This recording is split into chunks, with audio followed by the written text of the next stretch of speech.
आप सभी को जय मसीह की। प्रभु का धन्यवाद हो आज के इस दिन के लिए जो प्रभु ने हमारे जीवन में दिया कि आज फिर हम परमेश्वर के कलाम पर हम मनन कर सकें। हम मिट नहीं गए, खुदा की महाकरुणा का फल है कि हम जिंदों की ज़मीन में हैं और परमेश्वर हमें हर दिन चलाता है, इसलिए प्रभु के नाम को महिमा मिले। आज के वचन मनन के लिए हम देखेंगे नहमिया की किताब उसका पहला अध्याय 4 वचन। नहमिया की किताब उसका 1 का 4।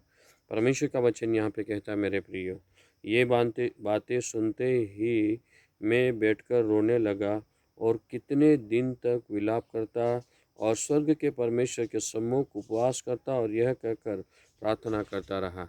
परमेश्वर का दास यहाँ पे नहमिया कहता है, ये बातें सुनते ही मैं रोने बैठ गया और कितने दिनों तक मैं रोते रहा, विलाप करता रहा।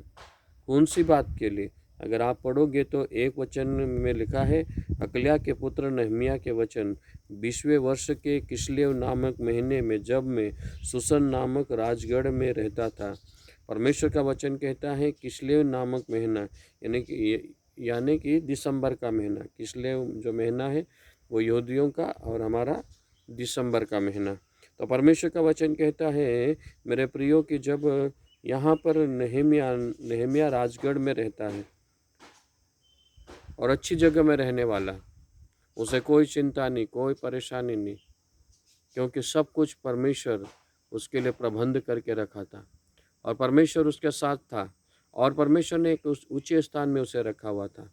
पर मेरे प्रियो, परमेश्वर का वचन यहाँ पे कहता है, जब हनानी नामक मेरा एक भाई और यहूदा से आए हुए कई एक पुरुष आए, तब उन्होंने मुझसे उन बचे हुए यहूदियों के विषय में जो बंधुआई से छूट गए थे और यरूशलेम के विषय में पूछा।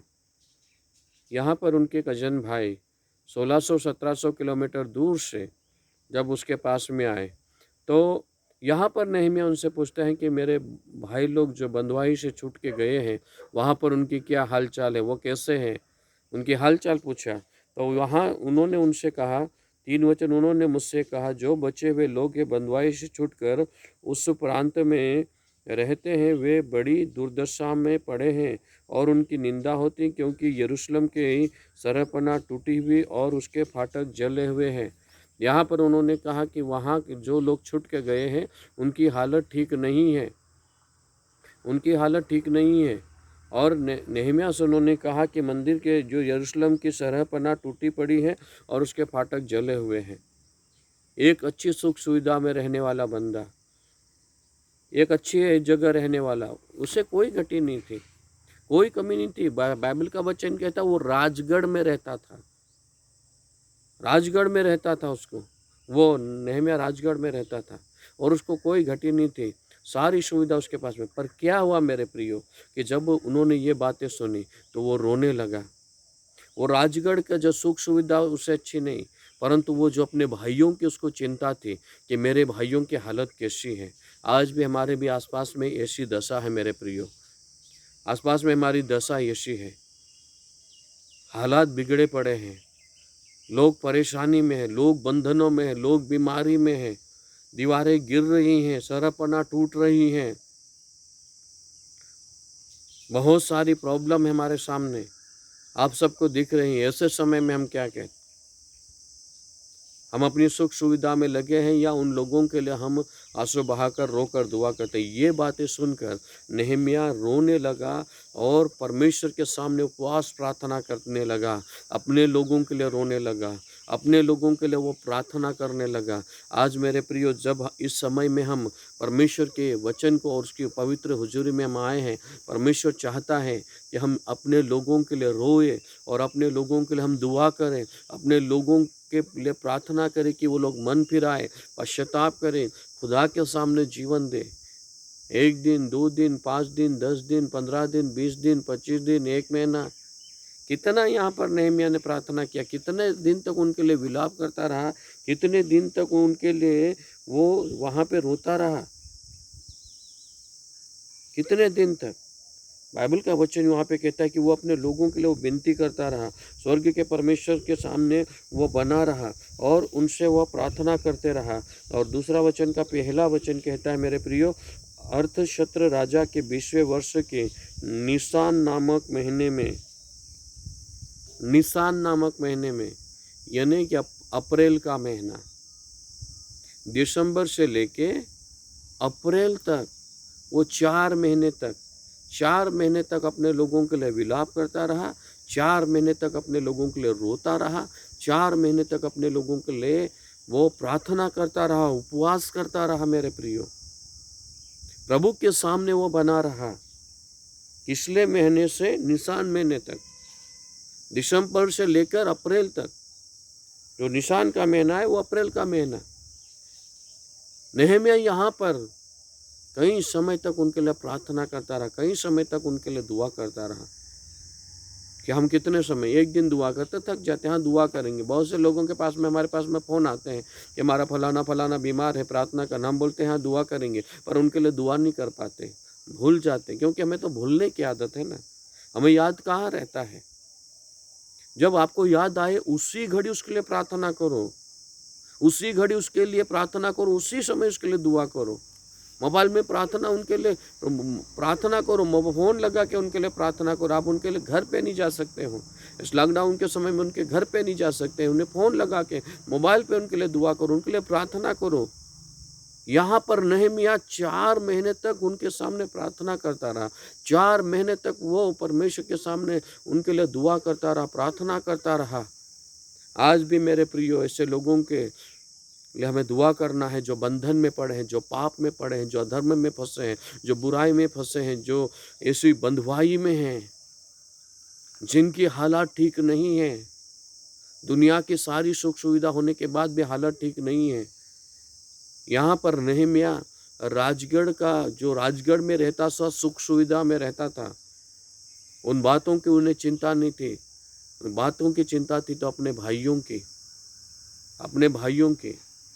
उसने राजगढ़ का खाना पीना छोड़ दिया। बाइबल कहती है वो उपवास करता रहा। वो सुख सुविधा उसे अच्छी नहीं लगी, परंतु परमेश्वर के पास में बैठना और खुदा के सामने रोना उसे अच्छा लगा। आज मेरे प्रिय, अपने आप को तैयार करें हम कि खुदा के सामने रोने के लिए। और राजा यहाँ पे कहता है तू तो बीमार भी नहीं है, और तो बीमार भी नहीं है, तेरा चेहरा उदास क्यों है? तू इतना निराश क्यों है? इतना परेशान क्यों है? इतना दुखी तू क्यों है? बीमार भी नहीं है तब भी तेरा चेहरा उदास क्यों है? राजा बोल रहा है। वो अपने खुदा के सामने रोता रहा, प्रार्थना करता रहा, और जब प्रार्थना करता रहा परमेश्वर ने उनके लिए मार्ग खोला। यहाँ पे तो उसको छुट्टी मांगना था, बोलना था कि राजा साहब मेरे लोगों की हालत ठीक नहीं है, वहाँ पे लोगों की हालत ठीक नहीं है, वहाँ की सरपना सब गिरी पड़ी हैं, दीवारें, मंदिर जो फाटक है वो जले पड़े हैं। आप मेरे को छुट्टी दे दो। एप्लीकेशन लिखता, आप मुझे छुट्टी दे दो, आप मुझे पैसा दे दो, एडवांस में पैसा दे दो। पर नहीं मेरे प्रियो, राजा आगे हो के पूछता है कि तुझे क्या चाहिए? छुट्टी चाहिए? ले छुट्टी ले। क्या चाहिए? चिट्ठियाँ चाहिए? जहाँ से तू जाएगा वहाँ की चिट्ठी, वन विभाग की चिट्ठी, जितना तुझे पेड़ लगे, जितना पैसा लगे, जितना जो लगे, सारा राजा ने आगे होके बोला कि ये सब तू ले। और राजा ने उसे छुट्टी भी दिया, पैसा भी दिया उसे, और उसे जहाँ से उनको जाना था वहाँ के सारी चिट्ठियाँ भी राजा ने दिया। आज मेरे प्रियो, जब हम खुदा के सामने उपस्थित और परमेश्वर की हुजूरी में जब हम आएंगे मेरे प्रियो, और परमेश्वर के सामने पास प्रार्थना करेंगे, परमेश्वर हमारे लिए सारे रास्ते खोलता जाएगा। कठिन राह नहीं रहेगी हमारे लिए, सारे परमेश्वर द्वार खोलेगा। जो बंद दरवाजे वो खुल जाएंगे, जो आशीष के द्वार है वो खुल जाएंगे। आज से बहुत से लोगों के आशीष के द्वार बंद है, बहुत जगह पर वो प्रयास कर रहे हैं, परंतु कहीं से भी उनको सफलता नहीं मिल रही है। आज मेरे प्रियो, जब इस समय में आप प्रभु के पवित्र हुजूरी में आए हैं, परमेश्वर आपके लिए नए द्वारों को खोलने जा रहा है। राजा आगे होके बोला कि क्या करूं मैं तेरे लिए? तुझे छुट्टी चाहिए, तुझे ये चाहिए, वो चाहिए, सारा सब कुछ प्रबंध राजा ने आगे होके किया। आज मेरे प्रियो, जब हम प्रभु के सामने रोएंगे, जब प्रभु के सामने विनती करेंगे, जब प्रभु के सामने पास करेंगे, जब प्रभु के सामने प्रार्थना करेंगे, जब प्रभु के सामने हम ठहरे रहेंगे, 1 दिन 2 दिन 3 दिन 4 दिन 5 दिन नहीं, ठहरे रहो। जब तक उत्तर नहीं आता, जब तक परमेश्वर की जो इच्छा है वो पूरी नहीं होती, और परमेश्वर जब तक आपसे बात नहीं करता तब तक ठहरे रहो। रुके रहो परमेश्वर के सामने। 4 महीने तक यहाँ पर नहम्याह प्रार्थना करता रहा मेरे प्रियो, 4 महीने तक विलाप करता रहा, 4 महीने तक वो खुदा की हुजूरी में बना रहा। मेरे प्रियो, आज हम परमेश्वर की पवित्र हुजूरी में आए और अपने आप को तैयार करें कि परमेश्वर तो ऐसा अनुग्रह दे हमें कि परमेश्वर हमारे लिए जो द्वार बंद है वो तुझ में खुलने पाए और तुझ में हम बढ़ते चले जाए। परमेश्वर, आत्मिक जीवन में हम आगे बढ़ते चले जाए पिता, आत्मा में हम बढ़ते चले जाए, तेरे प्रेम में बढ़ते चले जाए और तेरी योजना को पूरी करने पाए। आइए दुआ करेंगे। सर्वशक्तिमान प्रेम दयालु अनुग्रहकारी पिता, मैं धन्यवाद देता हूँ इस समय के लिए। प्रार्थना करता हूँ परमेश्वर पिता, मेरे प्रिय भाई बहनों के लिए प्रभु जी, सबको तो आशीषित कर प्रभु जी। आप हर एक के साथ में रहे प्रभु जी, नई आशीषों को, नए अनुग्रह को प्रभु आप हर एक के जीवन में आप उंडेल दे प्रभु। ये तुझ में बढ़ते चले जाए पिता, ये तुझ में नए बल को पाए पिता, तुझ में परमेश्वर पिता नई सामर्थ को पाए पिता। और परमेश्वर पिता प्रभु आपकी योजना इनके जीवन में पूरी हो प्रभु। आप इनके लिए मार्गों को खोले पिता, आप इनके लिए द्वार को खोले पिता, आप इनके जीवन में नई आशीषों को दे प्रभु। ये तुझ में बढ़े और तेरी महिमा करने पाए प्रभु। हालेलुया पिता परमेश्वर तो आशीष दे प्रभु जी। प्रभु आपके लहू में हर एक को सौंपते हैं, दुआ यीशु के नाम से मांगते हैं, आमीन। प्रभु आप सबको आशीष दे इस वचन के द्वारा। परमेश्वर के नाम को महिमा। सभी को जय मसीह की।